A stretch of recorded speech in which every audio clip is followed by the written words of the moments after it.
Lesson learned. Good afternoon. It is 12 noon. We'd like to welcome everyone to the Borough Assembly regular meeting. Clerk, would you please call the roll?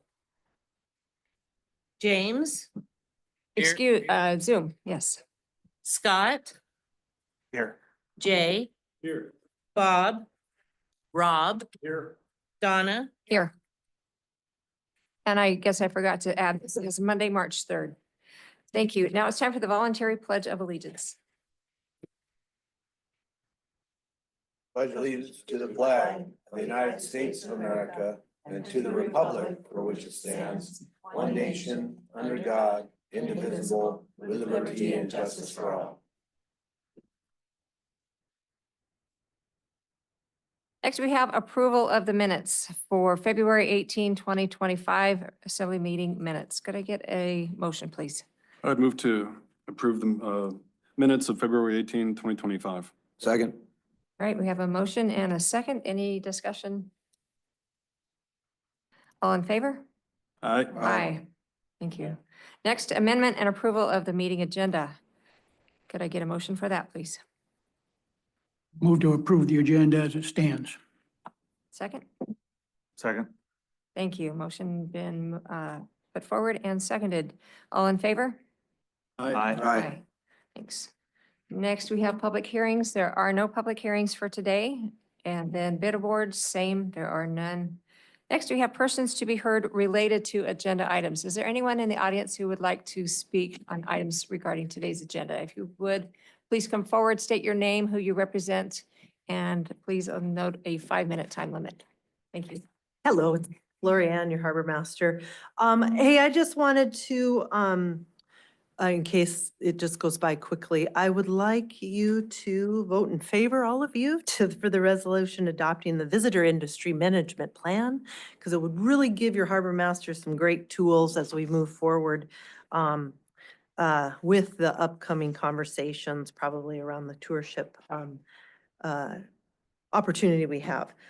In particular, if for the public too, if they haven't taken a look at that Appendix 1 that goes along at the back part of that plan has is all about the Petersburg vessel best management practices, and it's going to really be able to help the harbor enforce some of the code of conduct that we as a borough would appreciate them to address. So just a little shout out for that visitor management plan. We did a lot of hard work and it would give us a lot of tools as department heads moving forward. So thanks. Else? Hello, my name is Ellie Brochot. A year ago, my husband, our 3 children, and I made the difficult decision to leave our hometown of Sitka and move here to Petersburg. We left behind generations of family history, friendships, and a community we loved, but we also left behind something else, a place that no longer felt like home. Today, I stand before you to support the city's partnership with American Cruise Lines and to also issue a warning that if Petersburg does not take control of its own tourism industry, someone else could. Tourism is coming. That's a fact, whether we invite it or not, whether we prepare for it or not. And in Sitka, the city assembly had a choice. They were offered a partnership with the cruise lines to build a dock that could accommodate the ships. By voting yes, they could have maintained control over their own future. Instead, they voted no. And when they voted no, a private entity said yes. A private entity built Sitka's cruise ship dock. A private entity took control of the industry. And as a result, the city lost its power to make decisions that protected its people, its own businesses, its own environment, and its own cruise ship schedule. I saw what happens firsthand when a city relinquishes control. My family was lucky. We lived across the street from a local boat haul out. We had a beautiful home with a beautiful water view where whales and wildlife thrived. Then, one morning, we woke up to the sound of a crane. Piling after piling drove into the water in front of us. No one knew exactly what was coming. It was a private venture, after all. And then the first cruise ship came. It was a 5,000 passenger ship, then another, until two massive ships towered over us daily from April through October. The boatyard across the street became a full-fledged cruise terminal. The roads became congested with diesel buses, while our parks, trails, and playgrounds were overrun with tourists. My own children became part of the spectacle. Buses would drop hundreds of tourists off at Sitka's sandy beach. Strangers snapped photos of them playing in the water, treating our home like some Alaskan Disneyland. Our grocery stores were emptied out by visitors. Our roads shut down to accommodate the influx.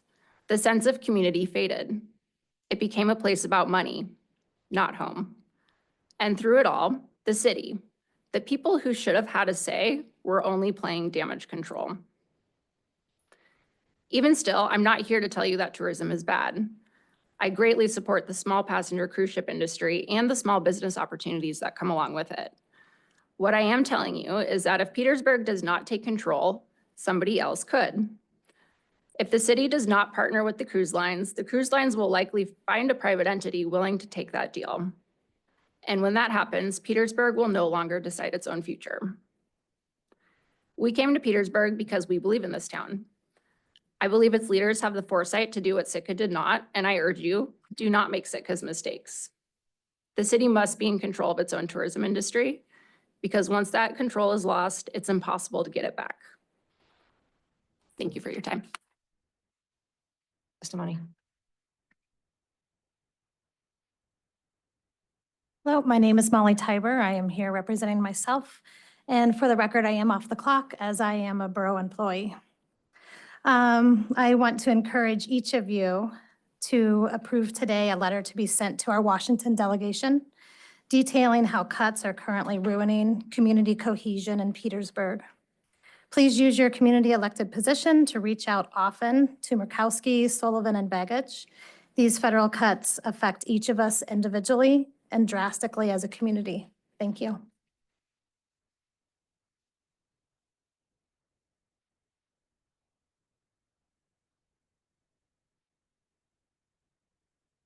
Hi, my name's Linda Slatt, and I am speaking for myself also, and I would like to encourage the Assembly to send the letter that you have in your packet to our congressional delegation as soon as possible. I really appreciate seeing that letter in the agenda and the fact that you're considering it. It gives me some hope. Things are pretty bad right now, and I believe they're going to get worse.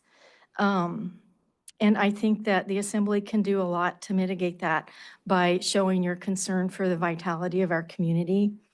I don't think that this is the time to sit back and wait to see what happens. I think, the time is now to stand up for the health and vitality of our community. Thank you.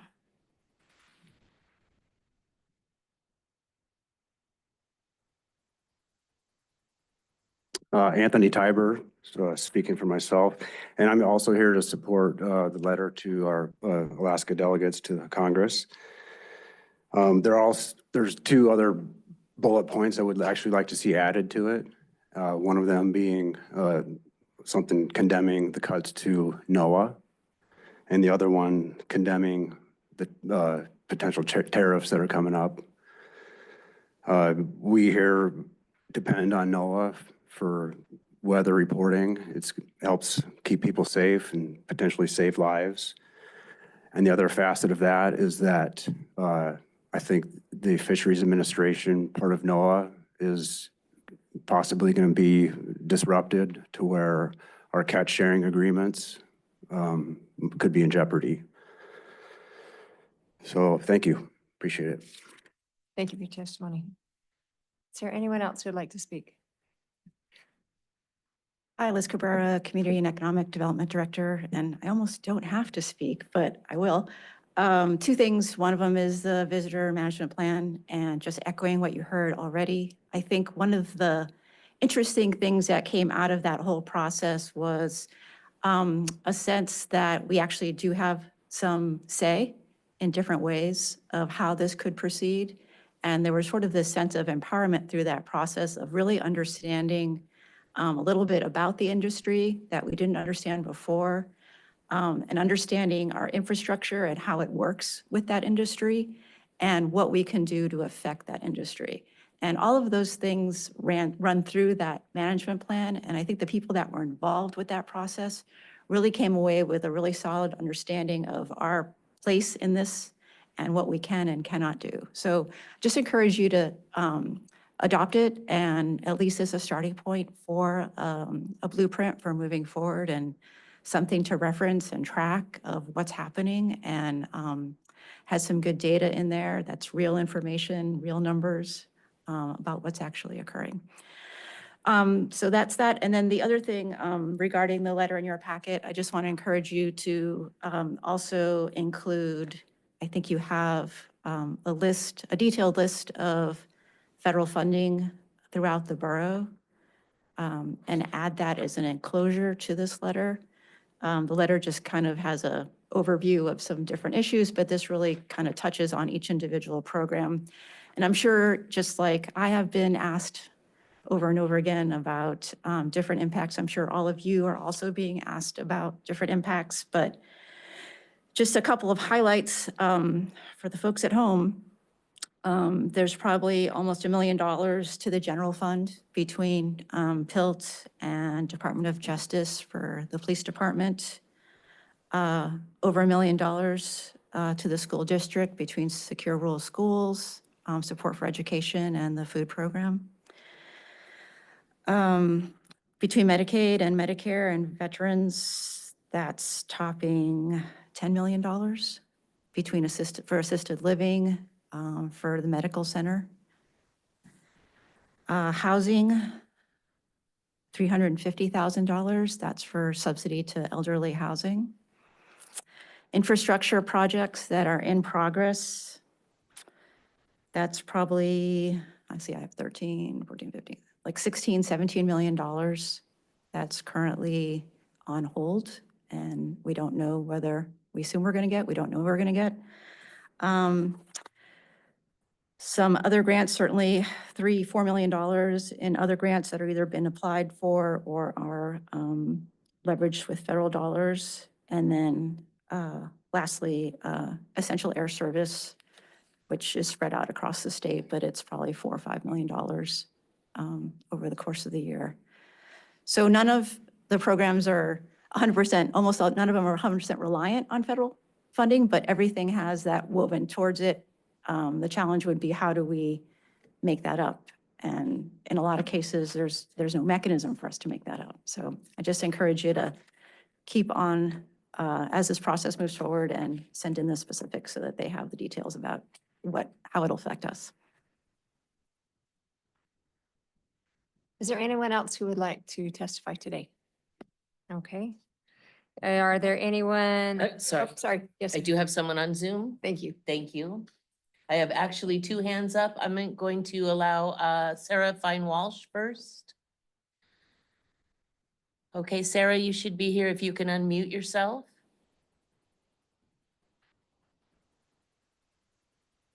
Which I think is *6.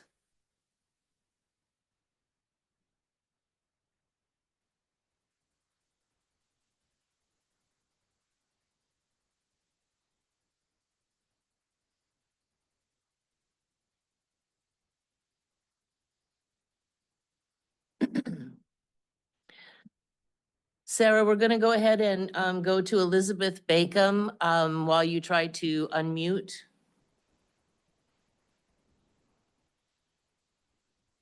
Hi, this is Liz Bacon. Can you hear me okay? Yes, thank you. Yay, okay. I am, my name is Liz Bacon, P.O. Box 683, and I'm speaking for myself. I urge you all to vote to approve the sending of the proposed letter to our DC delegation. A unanimous message from our local elected officials will carry a lot of weight. Additionally, every decision being made from here on out regarding local budgets must include a caveat for catastrophic loss of federal revenue, programs, and jobs. If planning does not coincide with the rather routine discussion of budgets, staffing, programs, and capital expenses, then we might all be caught with our pants down. How's that for a visual? But seriously, it's time to push back against extreme political polarization, roll up our sleeves, sharpen those pencils, and prepare for the proverbial fork in the road this community might be facing if the Washington administration continues their arbitrarily and poorly researched cuts. Thank you for your service to our magnificent little community. Thank you very much for your testimony, Liz. Okay, I think we have Sarah. Let's try this Okay. again. One moment.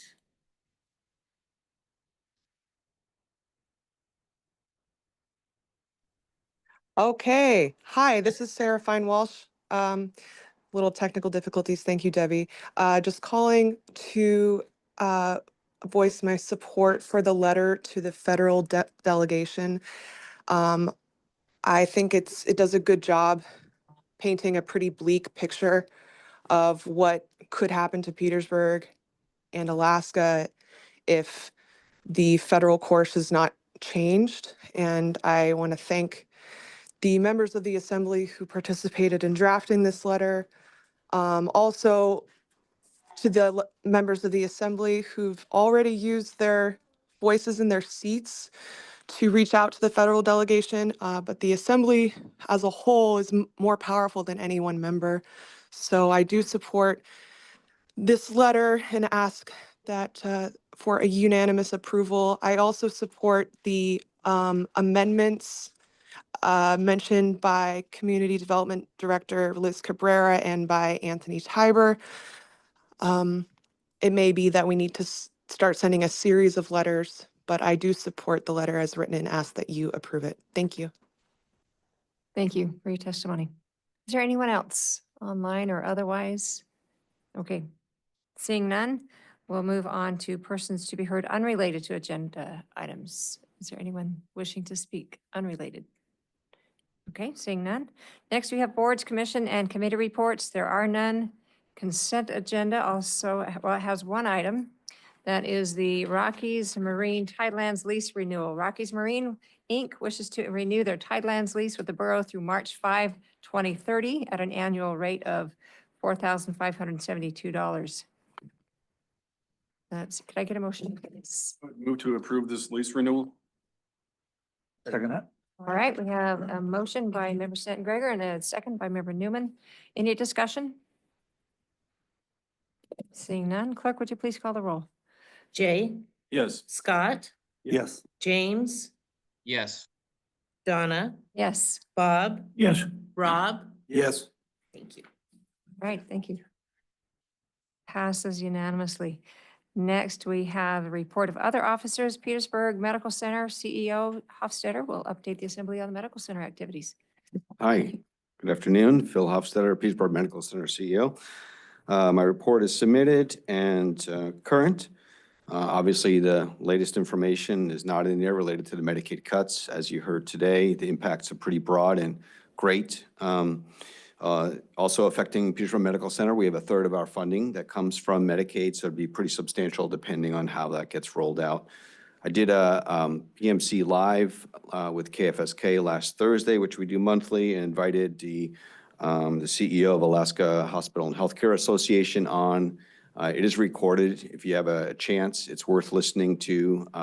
Talks in detail with the state and specific to Petersburg Medical Center on the potential of some of those cuts. Obviously, we don't know much on the detail, and that makes all the difference on what we would do operationally, what we would do if we had to be put in that situation, what kind of cuts that would be for the organization. Right now, Petersburg Medical Center makes it work. It's unusual as a community hospital that it does not have a tax base for programs. And right now, that would be something that we would have to put forward if we were going to be in a situation where we have to cut programs or cut certain services in the organization, and then we have to decide as a community if that's going to be something we would offset and supplement. So obviously the burden gets shifted. And so it doesn't go away, it just gets shifted. I have more detail. If you need to, I reached out to Murkowski's office and wrote a letter. I can provide that into the packet next time as well, so you have that letter of detail. But happy to answer any questions. Thanks. Hey, Phil, was there Did they freeze any past last month's or the month before funds on Medicaid or Medicare for you? No, we have not. There's a couple of things are fast moving.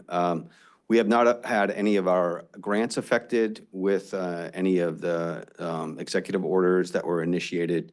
And also our project Up the Hill so far has not been affected and is still on track and on budget, under budget actually. So still looking good from that standpoint. But I have not had any interruptions as far as I know. But things could change on a moment's notice. Yes, thank you. So unfortunately. Thank you for your report. I would also concur. I did listen to that call-in or that meeting the other day that you had on the radio. Very informative. Thank you. Thank you. Thank you. All right, next we were to have U.S. Forest Service District Ranger Carrie Case providing an update, but she is not able to be here. So we will next move on to the BDO audit report. Vicky Shrestha and George Barker will present the findings of the borough's FY 2024 financial audit.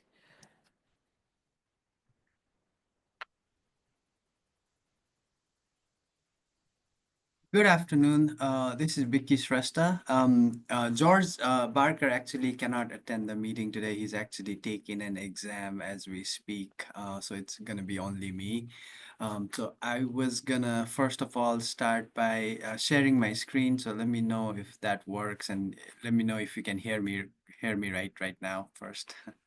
Yes, thank you. We can. Okay, perfect. So I am gonna share my screen. Okay, can you see my screen? Yes. All right, so first of all, my name is Vicky Shrestha and I am one of the partners in the BDO office here in Anchorage, and we have completed the audit of the financial statements and the federal single audit for the June 30, 2024 for the borough. First of all, I would really like to start by thanking Jody and all her crew over there that make sure to get all of the information to us in a timely manner to get this done. It's as it has been for past several years, they really do a great job of keeping all the books in really good shape and making sure that the compliance are followed for the federal requirements.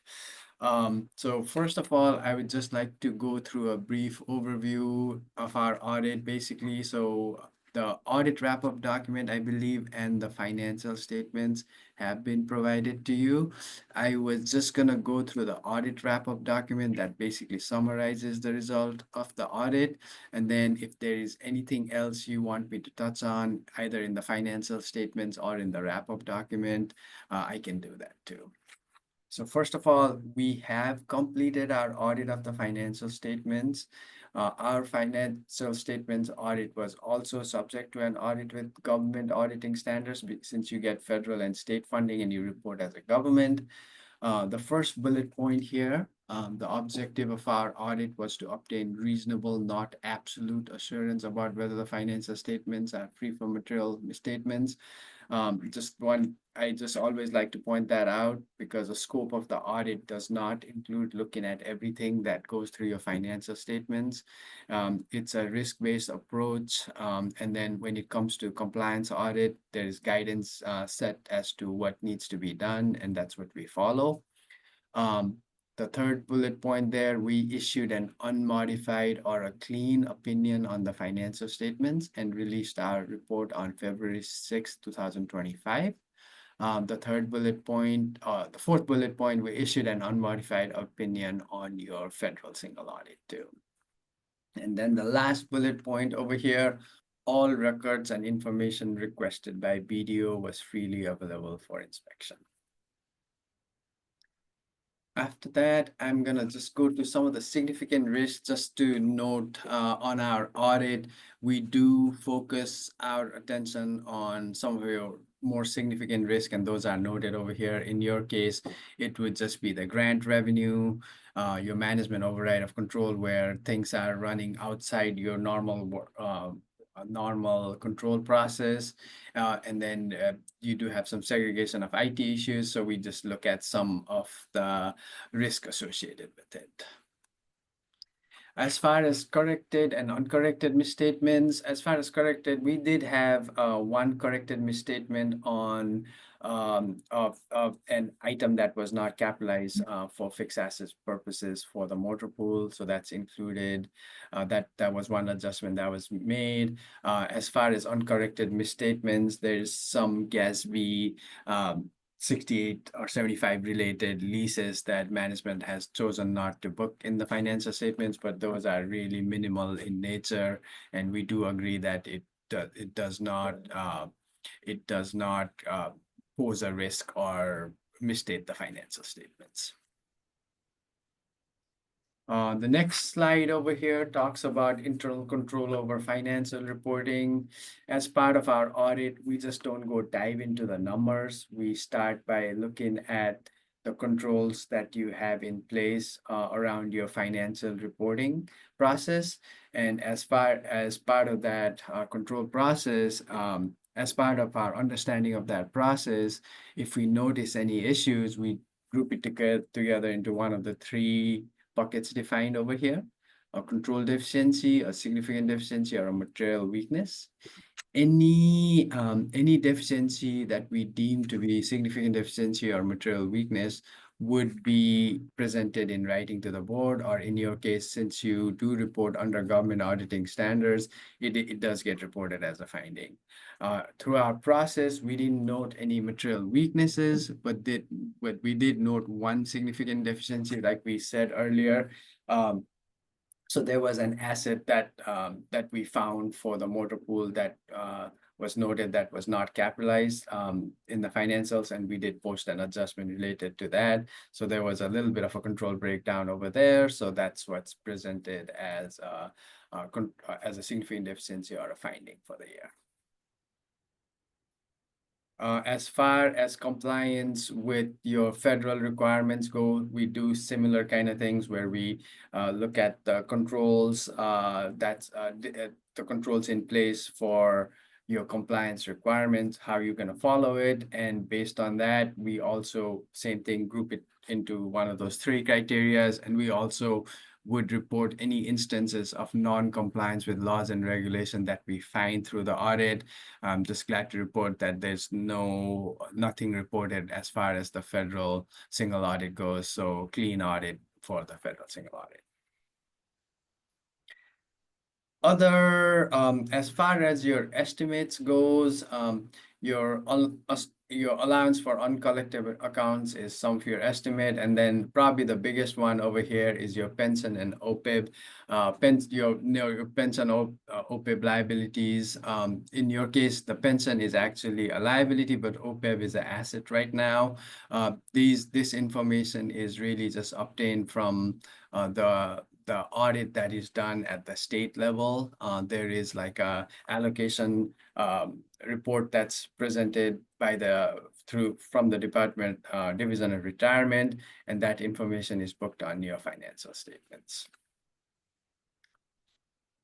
Other required communication, not a lot to report here. We didn't have any significant changes in our planned audit strategies. We don't know of any alternative accounting treatments that management has applied in the financial statements, or any consultation that management has done regarding accounting matters with other accountants that we've discussed through our audit process. And there's no other significant difficulties that we encountered during our audit. So, and then of course, there was no disagreements with management or any other significant findings, I should say, yeah. So that's basically a brief overview of the audit for the year. So this is the wrap-up document. Like I was saying, if there's anything in the financial statements that you like me to address, I can do that too. And then if there's any questions, I'm here to answer those. Thank you very much for that, going through the summary there with us. Are there any questions to Mr. Shrestha from the Assembly? All right, thank you very much for your report. If, when we go through the audit in detail, if we have any questions, is it all right to reach out to you? Yes, yes. And yeah, either me or probably Jody should be able to answer Sure. most of those, but if anything else, Okay. yes, you can reach out to me. All right, thank you very much. All right, thank you. All right, the next item that we have on the agenda is the mayor's report. Seeking letters of interest, the Petersburg Borough is accepting letters of interest from citizens who wish to serve the community by filling a vacant seat on the Parks and Recreation Advisory Board until the October 2025 municipal election. Letters of interest may be submitted to Clerk Thompson at the Borough offices located at 12 South Nordic Drive by sending to P.O. Box 329, Petersburg, Alaska 99833, or by emailing to dthompson@petersburgak.gov. Alaska Municipal League Winter Legislative Conference. Mayor Jensen and Assemblymember Lynn attended the AML Winter Legislative Conference in Juneau, February 18 to 20. And Member Lynn, I believe, has a report to summarize that. Okay. Thank you. Well, I'm glad it was an interesting meeting up there. As everybody knows, the budget's the big thing. The mayor and I had a chance to meet with a number of them. We met with Senator Stedman. We had a long time. We had over an hour. We talked about a number of things with him. One of them happened to be talking about the Papke's area where the big subdivision is proposed. The funding that Senator Stedman put into the budget is still there. It was not taken out by the governor last year. And I can say that the Mental Health Trust is still wants to proceed, is what I heard up there, and is in contact with the senator on some parts of it. The mayor and I left with the idea, or left him with the idea that we're willing to work with the trust, but we weren't willing to back down on the need for roads and make sure that the rights of way and so forth were in place. And so then beyond that, we had a chance to talk about school funding, and the mayor was asked by Alaska Municipal League to go to the hearing and talk about school funding, which he did, the need for it. And I know he came back and he's tried to put it into context of what our situation here is locally. Will it make any difference? I'm hoping it does, but when we left there, we were both of the impression that the bill that Representative Himshoot has and was forwarded, there's no way you can fund it the way it is. Both of us left with the idea there will be funding, but it's not going to be anywhere near what I think that the schools throughout Alaska want. It's going to be somewhere, best guess, where it was last year here.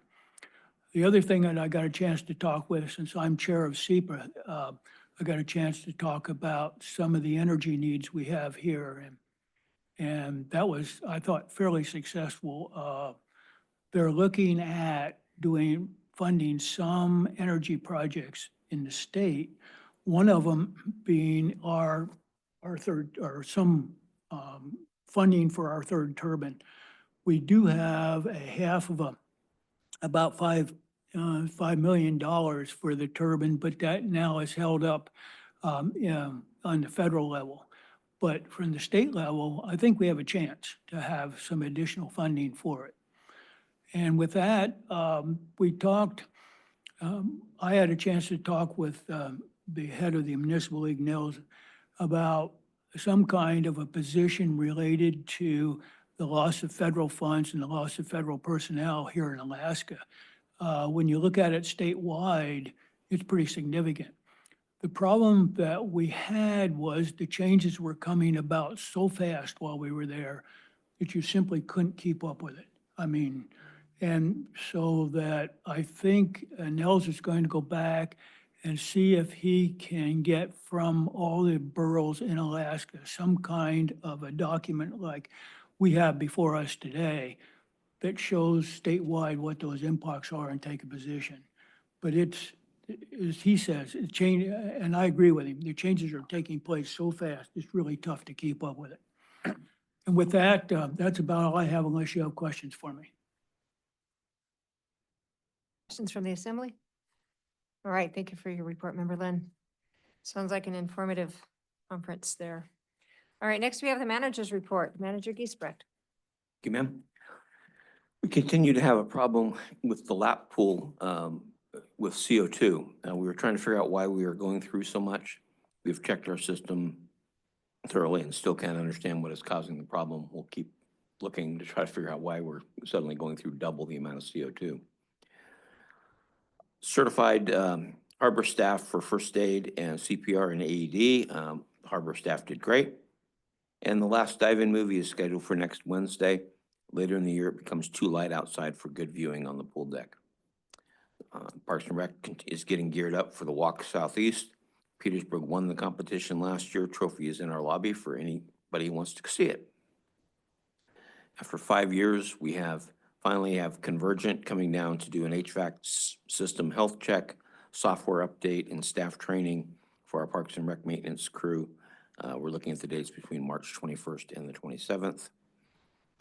Public Works, mild weather has allowed us to get an early start on spring sand pickup. And the streets crew and water department assisted the Singley Alley condos with emergency repairs to their deteriorated 4-inch water service line, which ruptured last week, causing a brief spike in water demand. The repairs are temporary, and we're working with the condo ownership on a plan for a permanent fix. Motor pool budgets are done and have been provided to user departments for their review. And our waste oil inventory is where we want to see it this time of year, with enough supply to finish out the season, but tanks empty to the point where we're able to accept the large influx we get from the harbors in the spring and summer. Thanks to the sanitation crew and the building maintenance crew for keeping the burners running this season. Director Cotta assisted Southeast Conference with selection of Respect as the consultant who will undertake the upcoming Regional Solid Waste Management Planning Study. This project is being funded by a $500,000 grant from Denali Commission that was jointly awarded to CSWA and the Southeast Conference. The return of rainy conditions earlier has reduced some of the pressure on our water delivery crew and truck. And unfortunately, we're doing an underwater inspection of our wastewater outflow line at Sandy Beach and has discovered some problems with the line, including a broken section. Damage appears very old and was probably caused by a boat anchor at some point. It is likely that we'll need to repair the line soon and working on a budget for this project. We're still waiting to see when the Section 243 grant funding may be released by Department of Energy. As this grant has an impact on funding for the Scow Bay Generation Project, that project is on hold until Section 243 funds are received. Work on the GIS project is focused on evaluating different software offerings to make sure that the borough selects the best option for the future. Our project manager is tracking down information to get a sense of what all the existing software used by the borough. Line crew set up a temporary electrical service for the U.S. Forest Service contractor working on the federal building remodel. And OSHA did a walkthrough at assisted living and decided that we need an eye wash station installed into the kitchen because we use bleach to sanitize. State audit of assisted living is complete. Unfortunately, they found a couple of bigger ticket items that we're going to have to take a look at. One is the painting of the building, which is an estimate of about $45,000, and water tank replacement of the water tanks that provide heat and water. Water heaters. Yes, sorry, thank you. Anyway, that's about a $42,000 hit, and we have to guarantee a certain temperature delivered. Can't get too hot, can't get too cold, and evidently our current system is not able to do that perfectly. Time clocks in assisted living began on the 27th, which is the new pay period. All paper time cards are going to be gone, and we'll be doing everything through Paylocity, which should save some staff time. Spring maintenance list in the harbors are getting organized as the weather starts to cooperate. And the harbor staff looks forward to working with Reed Brothers to complete the shed roof project. All requirements have been reviewed and the letter to proceed has been delivered.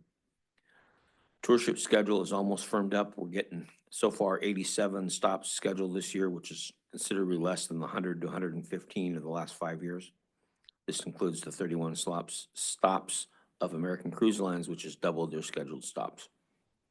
Harbor staff met with Petro Marine and American Cruise Lines in an annual discussion on operations at the port dock last week. And our waiting list continues to grow, and staff is receiving inquiries about the timing of the Scow Bay development. Harbor staff remind customers to submit their lease agreements sent out for the first of the year. And internally, several of the staff and I are continuing to work with our federal lobbyist and delegation staff on the impacts of the Trump administration actions. Thanks to Jody for a very detailed list that you have in front of you. We continue to have issues with the municipal building HVAC system. It appears we will need a new compressor unit. We're working on getting a quote as we speak.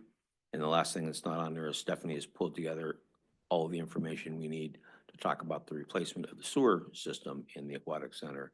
Unfortunately, the price tag has grown to somewhere just shy of $1 million to do the work. Don't really know how to fund that quite yet. And that's everything on my report. All right, thank you very much. Any questions or comments to the manager? All right, seeing none. Moving on to unfinished business. Ordinance 2025-01. An ordinance amending the official zoning map for Service Area 1 of the Petersburg Borough to rezone Lot 13B, Plat 2008-15, which is parcel ID 01-014, -014-700, located at 1020 Sandy Beach Road from rural residential to single-family residential, third and final reading. At the direction of the Assembly, the Planning Commission held a public hearing in December regarding the proposed rezone and recommends the Assembly rezone the parcel prior to a public sale of the property. The Assembly unanimously approved ordinance 2025-01 in its first and second readings. Could I get a motion, please? So moved. Second. All right, Member Newman put the motion forward. Member Schwartz seconded. Any discussion? Yes, Member Lynn. Thank you. You know, I went back and looked at the planning group's decision on this. Recommendation from our director was to take the adjacent lot to that and also to rezone that at the same time. When it went before the planning commission tabled that, but never came back to it. And I'll vote for this, but I think I would like to see on our next agenda that we ask the planning commission to go back and to look at the rezoning of the government lot 12, which is adjacent to that.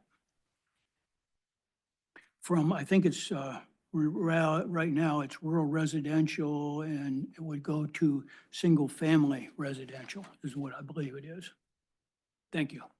Thank you. And for clarification, Member Lynn, would that be the lot number ending in 450 that sits upland of that a little bit? It's up from it, yes, adjacent to the church's lot there, and it's Okay. it's called Government Lot 12 is the way we have it. Okay, thank you for that clarification. Any other questions, comments? All right, clerk, please call the roll.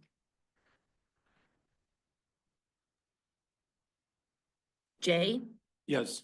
Rob, Yes. Scott, Yes. Donna, Yes. James, Yes. Bob, Yes, All right, thank you. Motion passes 6-0. Next, we have an ordinance adjusting the FY 2025 budget. That would be ordinance number 2025-02. Adjusting this budget for known changes, third and final reading.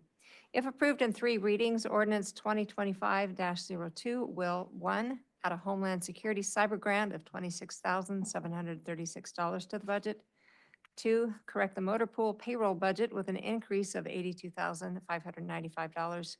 3, increase power and lights inventory budget by $45,000 to replenish exhausted power poles and line extension supplies. 4, increase power and lights heat pump rebate program budget by $15,000 to support customers' rebate applications to the end of this fiscal year. 5, increase motor pools travel and training budget by $8,697 for CDL licensing. Ordinance 2025-02 was unanimously approved in its first and second readings. Can I get a motion, please? Make a motion to approve ordinance 2025-02 in its entirety. Second. For the motion, and Member Stanton Gregor put forth the second. Any discussion? Clerk, please call the roll. Donna, Yes. James, Yes. Rob, Yes. Bob, Yes. Scott, Yes. Jay. Yes. Thank you. All right, next we start our new business. First item is Resolution 2025-03, a resolution authorizing temporary release of borough-owned tidelands at the Scow Bay Turnaround to Andrew Rutherford. Andrew Rutherford filed an application to temporarily lease 5,000 square feet of borough-owned tidelands located at the Scow Bay Turnaround for demolition and rebuild of a floating airplane hangar. The Planning Commission held a public hearing on the application on February 22nd, 2025, and recommends the Assembly approve a temporary tideland use permit with conditions as outlined in their report in the resolution. Could I get a motion, please? Motion to approve resolution 2025-03, a resolution authorizing the temporary lease of borough-owned tidelands at the Scow Bay Turnaround to Andrew Rutherford as written. Second. Thank you. A motion's been put forward by Member Newman, seconded by Member Stanton Gregor. Any discussion or questions? Yes, Member Stanton Gregor. Yeah, just briefly. Thank you, Mayor. Having read through this and spoken to staff, it makes sense to me, but I was wondering if either Liz or Glo could just briefly speak to it for those listening at home. I know temporary leases aren't something we're usually super in the business of doing, but again, it makes sense to me. I'll be voting yes, but if somebody wouldn't mind speaking briefly to it for those who may be listening on this sunny Monday afternoon. Playing rock, paper, scissors for it? Exactly. Thank you. Through the mayor, just appreciate you guys. I think Deputy did a good job of addressing all my concerns, and I believe Liz as well in the ordinance that you have before you. So I think we can work with Mr. Rutherford and make this happen. Of course, there's going to be a pretty strict timeline because we have bigger and better things happening out there. But maybe we can accommodate him and get this done and help him out. So.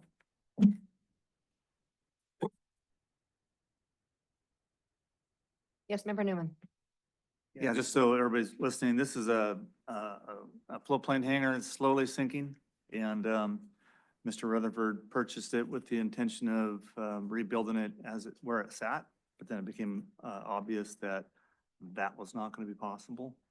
So he came up with a plan to move it, put it on the beach and rebuild, take the structure off of it onto a new floating raft or dock, or, something that would support it. And, yeah, this is a good faith attempt on his part to take something that would otherwise end up in the bottom of the ocean in our harbor floating around. Yeah. So really appreciate this and I fully support this. Thank you. Any others?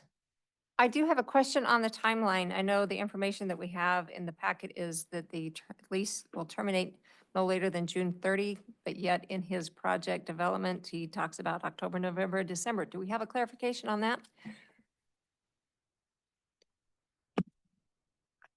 Thank you, through the mayor. He had originally applied last year, and so that timeline was from 2024. We did reach out to him and ask whether this new timeline would work, and he said that he could work with that, so. So project will be complete by the end of June.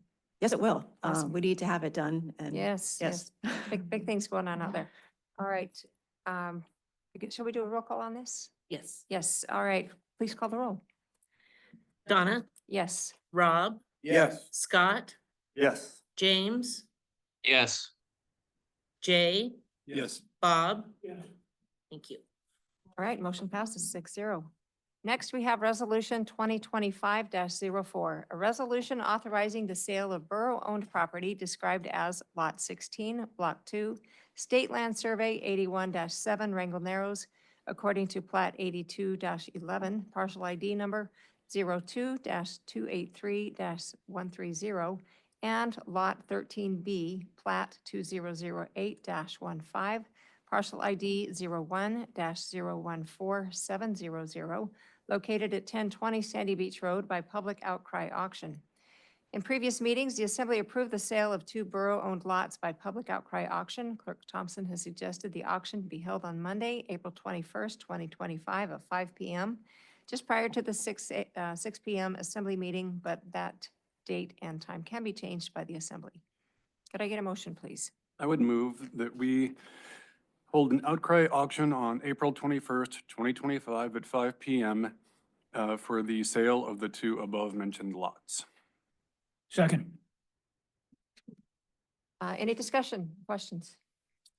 So now a good time to make the suggested motion. I move to amend Resolution 2025-04 to change the assessed value of parcel ID number 02-283-130 from $20,100 to $23,700, which will also change the minimum bid from $20,700 to $24,300.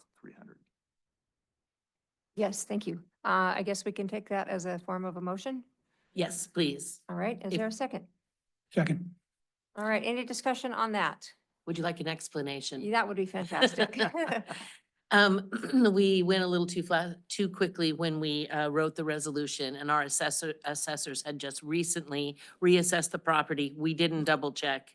And so this is just making it what it really is assessed at. It was my error. Okay, thank you for that clarification. I like easy solutions. Seeing no further discussion or questions, please call the roll, clerk. James, Yes. Scott, Yes. Jay, Yes. Bob, Yes. Rob, Yes. Donna. Yes. Thank you. Okay, that motion passes 6-0. Next, we have, Did that bring us back to the main amendment? oh, sorry, yes, Or thank the you main for that. motion? It's all good. Okay, so we have the motion on the floor to conduct the sale by public outcry auction. Or we have it on the We have table. the motion. So now we have to vote. Okay, Scott? Yeah. Bob? Yes. Donna? Yes. Rob? Yes. James? Yes. Jay? Yes. Thank you. All right, thank you. Motion passes unanimously. Next, we have Resolution 2025-05, a resolution adopting a visitor industry management plan for Petersburg drafted by the Visitor Industry Working Group. In 2019 and 2020, the Visitor Industry Working Group, which was comprised of 17 local residents, researched and made recommendations on how to best respond to potential visitor industry growth to address the goal of maintaining the balance between Petersburg's quality of life and the visitor economy.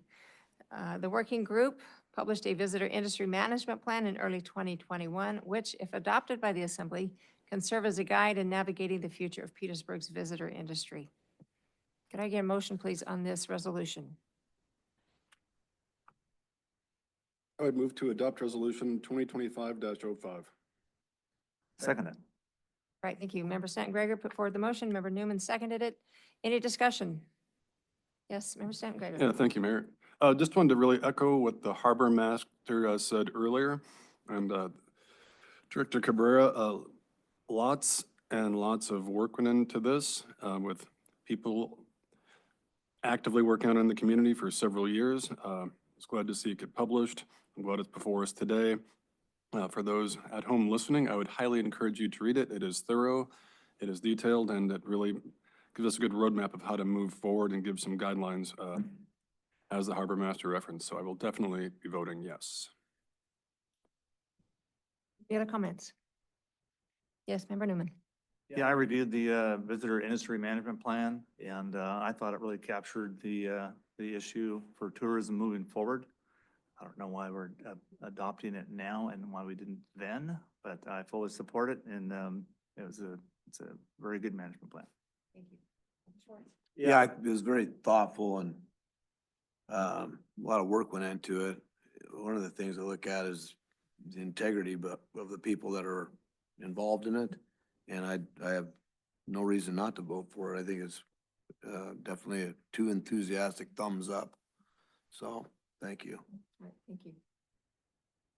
All right, I also read through it, and thought to myself as I was going through it, is there any aspect of tourism that was not addressed? And I don't think there is. Everything from bathrooms to timing, it was a well thought out plan with a lot of detailed additional resources, links for other information to expand one's understanding. So seeing no more discussion, clerk, would you please call the roll? Bob, Yes. Jay, Yes. Scott, Yes. Donna, Yes. Rob, Yes. James. Yes. Thank you. Your motion passes 6-0. Next, we have letter to Senator Murkowski, Senator Sullivan, and Representative Begich regarding the Trump administration's federal spending reduction plans. At the request of Assembly Members Stanton Greger and Lynn, a letter to our federal delegation regarding the recent and proposed cuts to federal departments, employment, and funding has been drafted. Could I get a motion, please? Move to approve this letter. Second. There's a suggested motion to add the Petersburg Borough federal funding list to the letter to our federal delegation as an attachment. Second. Thank you. So we have that with amended language. Any discussion? Member Lynn? Yes, to the clerk, is there in our letter, after the testimony today, would it be difficult to add NOAA as part of that letter based on what what was told to us today? I wouldn't think so. I would think we should be able to try to find a place to put NOAA in. Especially if you want to help me with wording. We could do that, but then we need to see where the Yes. assembly is with it. I think it's a clarifying question. So is this, are you trying to tie this into that amendment, like all in one? Just to add NOAA as part of the federal agencies that's in our letter as in addition to what's there. So I'm saying, based on the testimony was given by Anthony Tiber today. So should we roll that into the same amendment before we vote on it then? We have to add both of those things? The amendment to add the federal list, federal funding list. Does that make sense? Okay, yeah, yeah. We're still in the amendment, right? I didn't get lost. Right, in the we're weeds. still on the amendment. Okay, You're making right. sure. Yeah, let's finish that, then we'll go to the next one. Good idea. Okay. So are we doing an amendment on both or just on the federal funding list? Let's As an take them, attachment? I would Take 'em like to take them separate? separately, please. Okay, so this is voting on the amendment to add the federal funding list as an attachment to the letter. Scott, Yes. James, Yes. Donna, Yes. Jay, Yes. Bob, Yes, Rob, Yes. thank you. All right, thank you. And now we have that added language to include NOAA on that list. Which I would second. Thank you.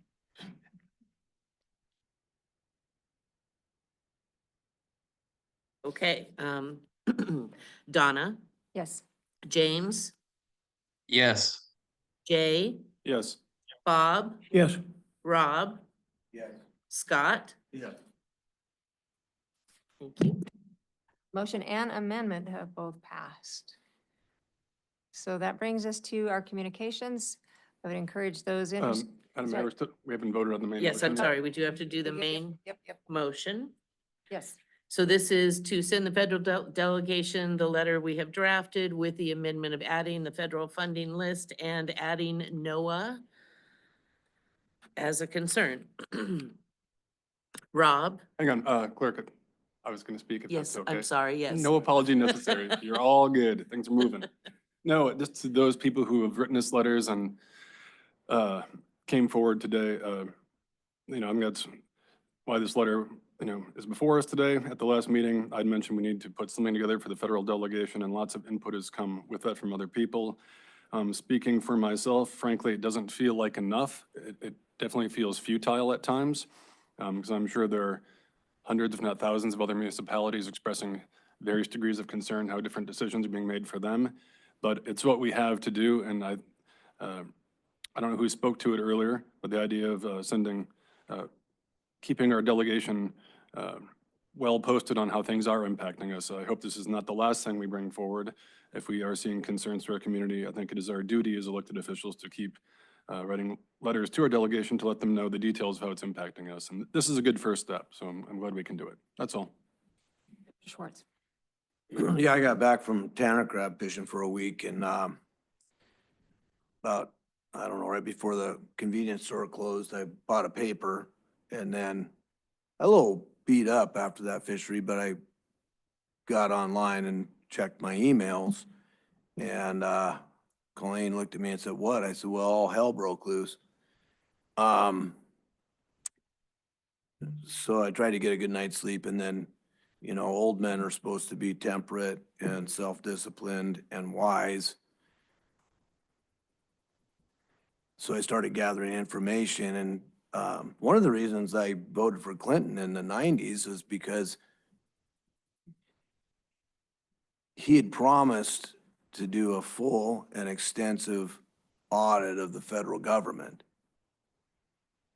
And I'm completely and utterly in favor of a full and extensive government of our or audit of our federal bureaucracy. The way it was done then is different than the way it's being done now. So not only did I do research, but then I talked to quite a few people in Petersburg, including older federal employees at the Department of Agriculture. I just got back from 3 days in Wrangell where I talked to Keene Court, who was the district ranger for 15 years when we were logging still. So I'm supposed to be a representative of the people. I'm still in favor of an extensive and complete audit. However, I disagree with the way that it's being done. I'll be voting in favor of the letter. I have about 15 pages in an hour and a half of stuff to talk about, but I'm not going into it. That I think kind of sums it up for now. And I'm especially concerned, same concerns as, I'm not going to speak for anybody, but medical center, some of our infrastructure stuff, and, you know, even the Alaska Airlines subsidy, our schools, so forth. So, yeah, I will be voting in the affirmative on this one. Thank you.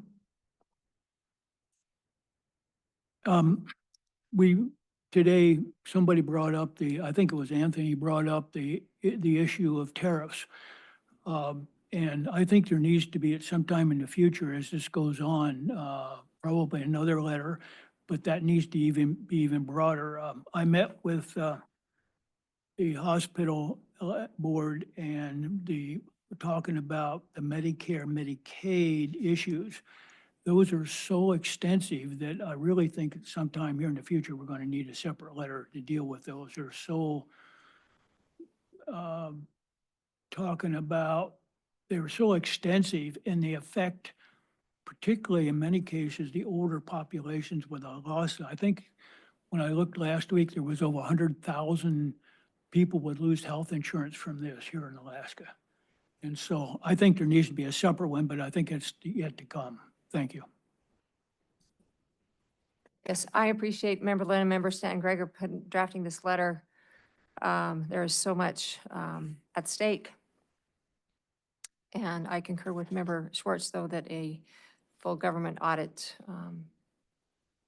is a prudent thing to do. At the current trajectory with the national deficit and such, I don't think we can maintain such a course. So, and again, also concurring with Member Schwartz, and I think others who have spoken, that it was kind of the way these cuts have been going down that doesn't make sense. So I will also be supporting this letter. Any questions or comments more? All right, clerk, please call the roll. Rob, Yes.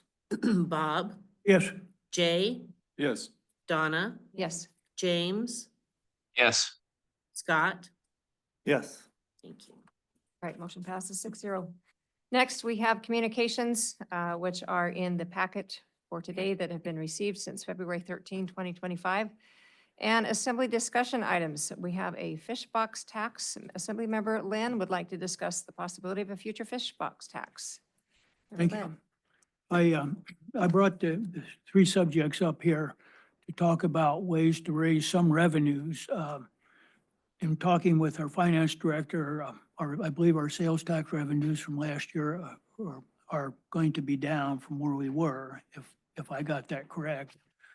And I was looking for different ways. One of the things we talked about when we were in Juneau, the mayor and I, was that Sitka has a fish box tax.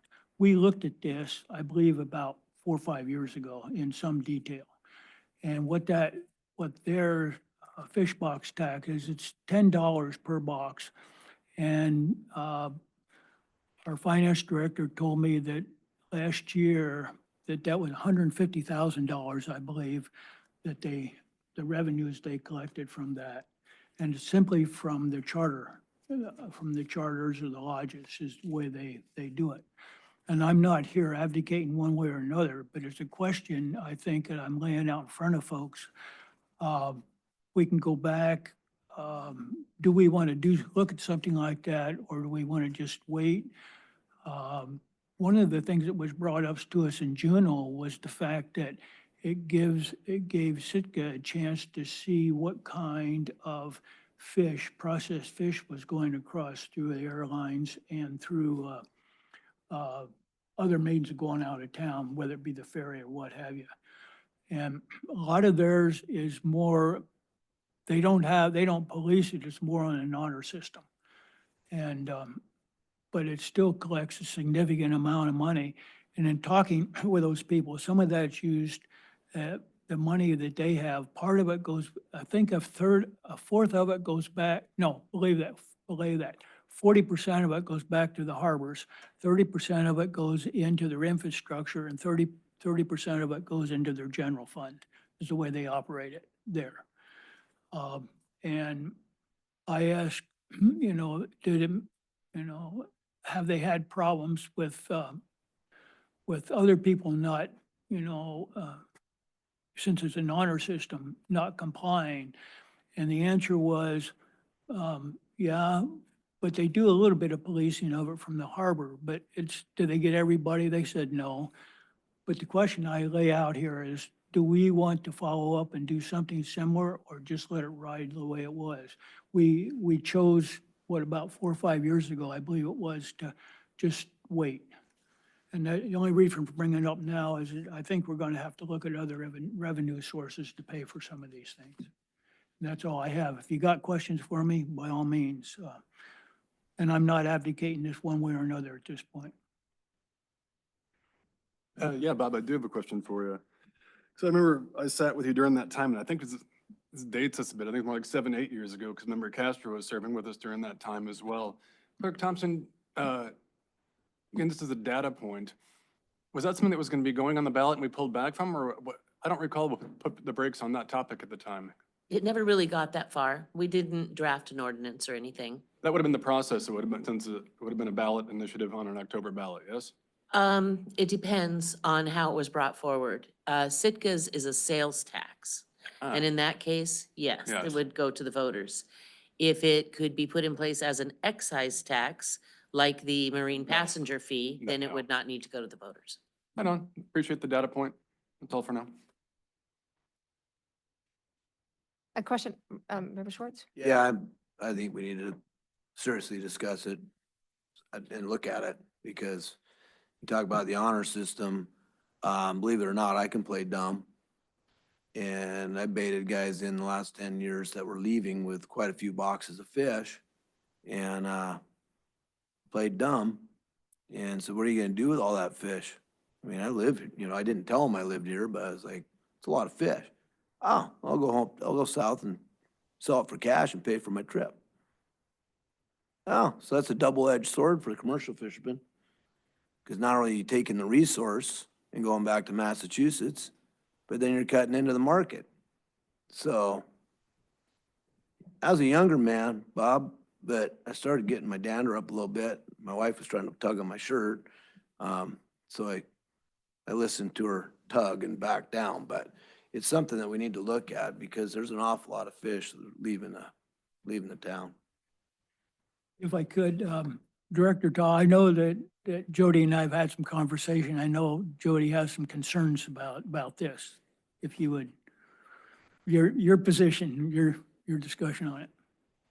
I think I'm just concerned about the logistics of this and who would police this? How would this work?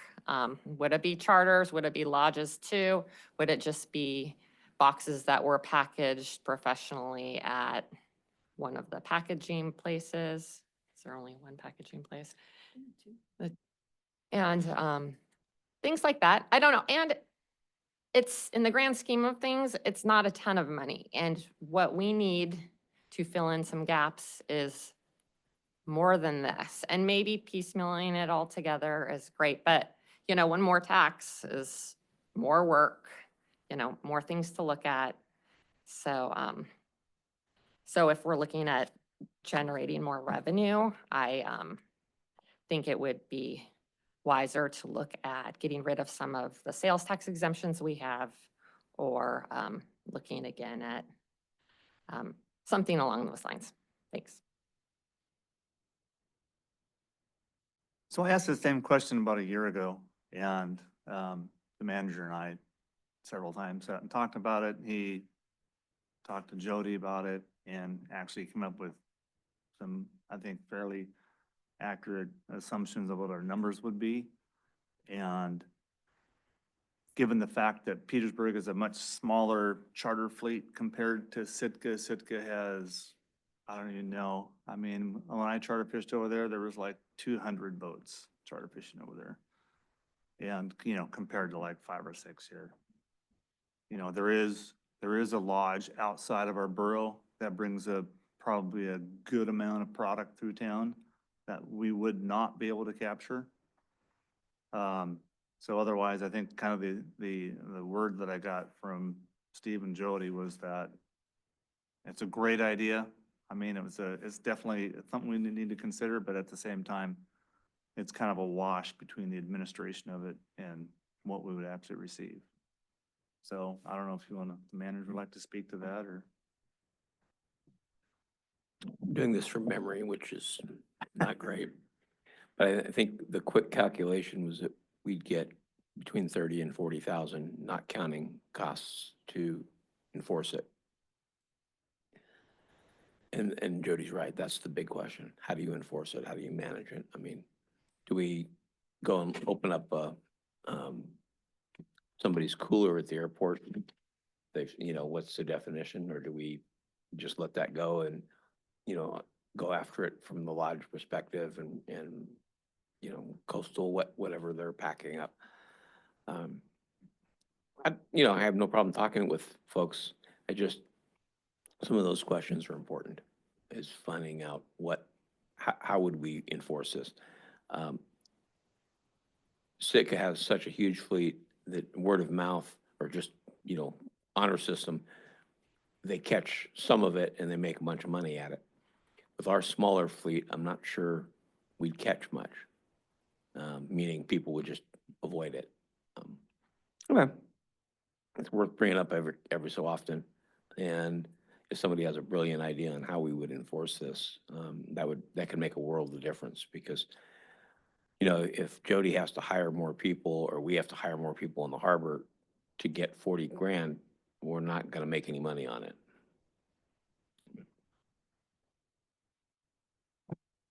Appreciate the question and the discussion. Next, marine passenger fee. Assemblymember Land would like to discuss that option. Well, my question here is that since we just passed the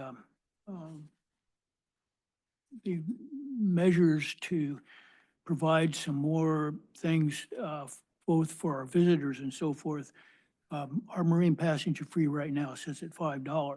Are we at a point now that we want to increase that to $10? Or to do something else and put it back on the agenda? And this could be, I don't believe this has to go to the voters. I think this can be done through the ordinance. Is that correct, Kirk? I believe that is correct, yes. Okay.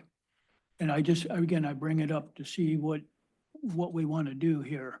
And I believe that James has his hand up there. He wants to talk to us. Yeah, James. Hi, guys. Can you hear me? Yes, thank you. Hey, I'm glad you guys brought that up, the marine passenger fee. So having had some history on the Upperland Canal, Skagway, Haines, Juneau. I was speaking with the tourism director for Haines, who in general has Haines itself has similar, goes down similar paths in voting, in the way they vote with their town and tourism, right? They kind of have the same mentality. And so I talked with the director when I was at Southeast Conference. She's a good friend of mine. I've known her for many years. She sent me a study that Ketchikan did on the marine passenger fees when they were trying to figure out what they need to charge next. I do have that, and I can send it to the assembly members for you guys to look at, and then we can get a better we can be more educated on what we should be charging and how it should be broken down and so on. So I do have that for you guys if you are interested, instead of just bumping it up 10, looking at it, seeing what the other communities around Southeast. They also did take two ports on the East Coast as well, to kind of give reference of what they're charging over on the East Coast, marine places, and here in Alaska as well. So anyways, I can send that to you guys so that we have a study that was done to look at. Thank you, Member Valentine. That sounds like some really good information to share with the assembly. Appreciate that. Any other discussions? Nope, Okay. that's a good idea. Thank you. Yeah. Yep, I do have one thing. You can't get a jar of mayonnaise for $10 anymore, so thank you. That's all I had. All right, and thank you. And we have one more item. Assembly Member Lim would also like to discuss the sales tax cap. And I'm gonna have to, this one here, I really do believe we need to reconsider because it can make a difference to us. And with that, I have to allow Jody to talk. I think we have a difference on the values, but if you would please, well, what do you think we should be doing with this?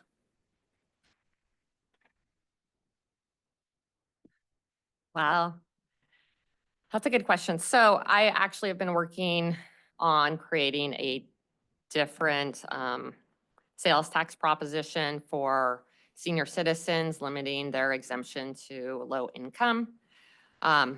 If we put the sales tax cap back on the ballot too, I don't know if those two would work against each other. Frankly, we should do both and have them both on the next ballot.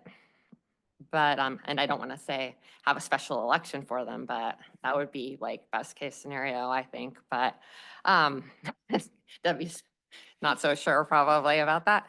The sales tax cap, I mean, in my mind, it should be at least $10,000. Obviously, $5,000 didn't even pass. It lost by less than 10 votes. Putting it back on for what amount, I don't know. It's hard to say. Member Lynn put this on the discussion items, so I don't really have anything to say about it, quite honestly. It was except that it was very discouraging that it lost, because we really need this money. So I know somebody that came to me and said, every purchase I make for my 3 boats is gonna meet the cap, says. So he was opposed to it, because he's like, well, I'm shopping locally and I like to keep it local. If this happens, then I would be forced to, do my shopping elsewhere, da, da, da, da, da. So maybe we make it, 5 or 10,000 per month instead of per purchase. I don't know, it's an idea. I don't know what that would do. But we gotta think outside the box here to try to, because this is obviously a stumbling block that, has to go before the voters. So that's a tough nut to crack, because who's gonna vote for, yeah, I wanna pay more taxes.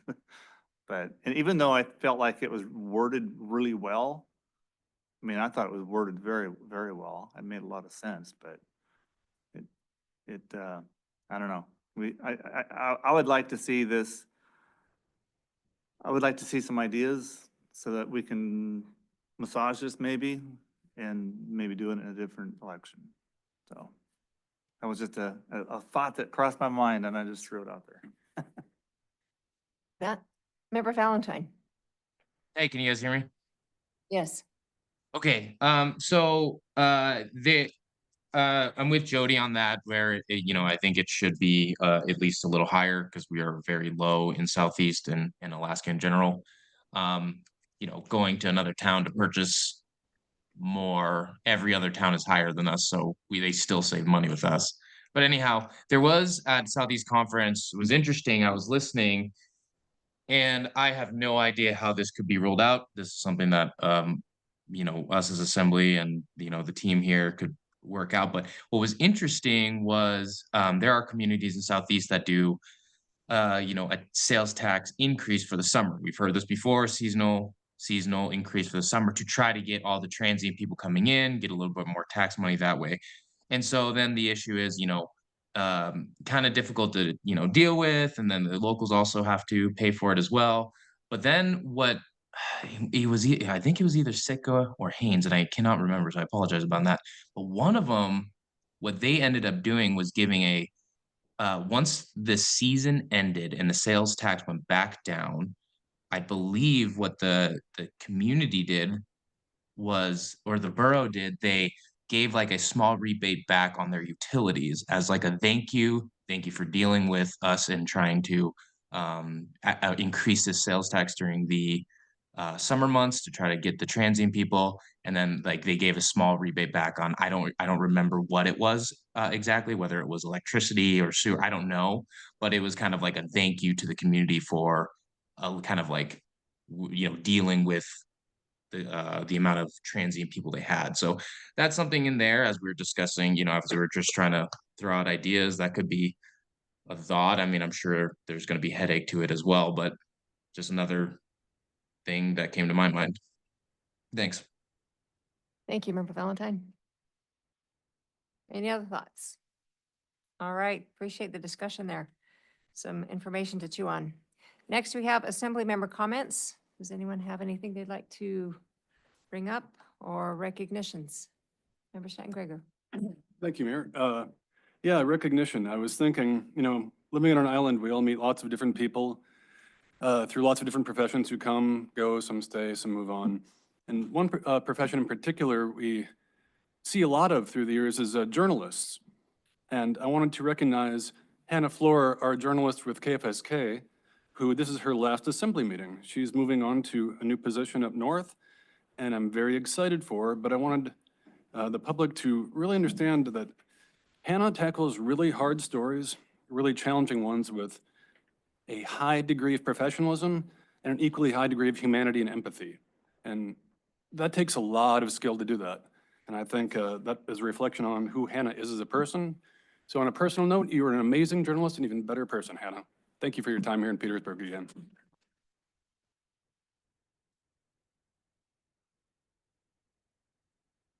That we wish you all the best.